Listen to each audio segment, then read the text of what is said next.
I'm Ramaiah. I'm Director of Policy and Research at Youth Employment UK.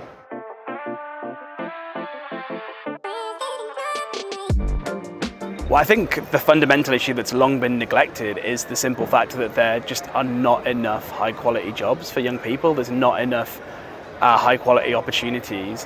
And any solution to getting more of those million NEET young people into work is going to involve increasing the supply of opportunities.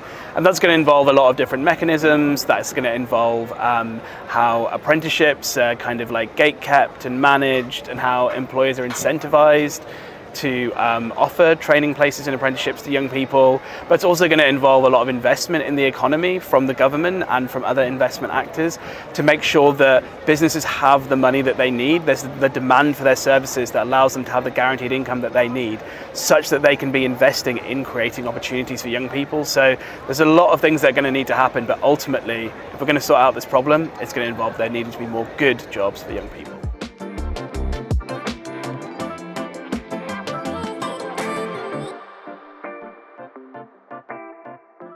Quick wins is always very difficult. We are talking about an issue that has been persisting since at least the 2008 financial crisis. And even before then, the UK had always trailed behind a lot of its kind of international competitors when it came to the problem of NEET young people. I think a very quick fix would be for employers to change their practice. So, for example, looking at things like our good youth employment standards at Youth Employment UK and understanding, okay, here's what it means to be a youth-friendly employer, and making some quick changes that start from there. Like, these are very simple things, like how do you write your job advert so that young people can understand what's being offered, that they understand what a starting salary is going to be, that they understand what progression is going to be there for them as a young person. How do you engage in some basic kind of youth-friendly screening for jobs? How do you make sure that if you are using an AI platform as part of your screening, it's not kind of biased against young people? And how do you make sure that if a young person does come and interview for you and they are unsuccessful, or indeed if they just apply and they're unsuccessful, that you're kind of taking that time to make sure they're getting feedback, that they're even being notified in a lot of cases that they've not been successful for a job. So these are things that employers can start doing pretty much overnight if they have the will to do so.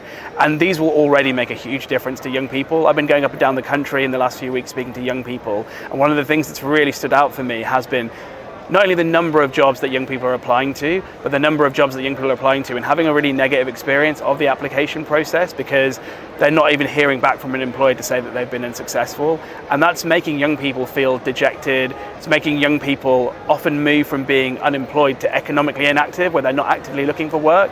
So these are some small things that employers can be looked to do overnight. But broadly, we are talking about a big long-term problem that's going to require a lot of systemic fixes.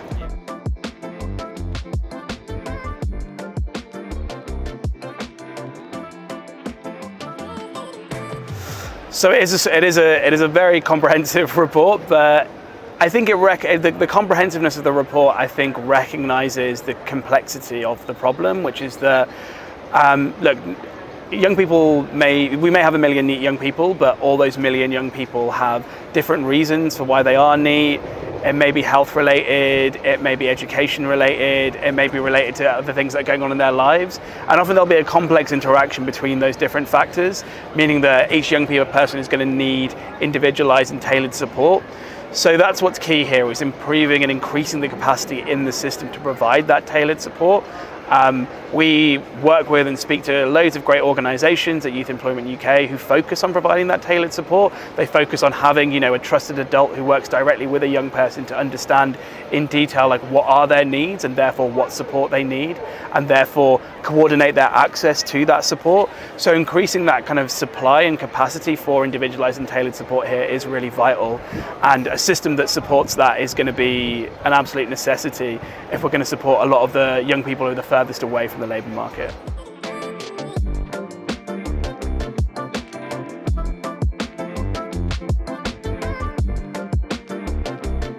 I think there's something key here about taking something that Milburn says seriously and has been neglected for a long time in the sector, which is that this is not just a coordination challenge. This is not just about, we need better careers provision or better online platforms to connect young people to the opportunities that are out there.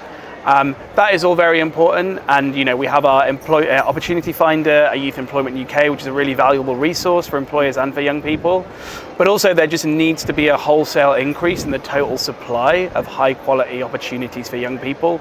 That's both in employment and that's both in training. Now, some of this is going to involve what the government is doing presently, which is de-risking, taking on young people for employers through some kind of envelopes of cash. But it's also going to involve incentivizing employers, and that's going to involve fundamentally making sure employers have the money to be able to take on young people. That's going to involve looking at how we can reduce the cost of doing business for lots of employers. It's going to involve increasing investment and demand in the economy so employers have more money coming in so they can spend their bottom line on bringing in more young people. These are the things that we really need to be looking to do, and fundamentally the yield of that is going to be greater economic growth. So in terms of systems that pay for themselves, this is what looks very promising to us.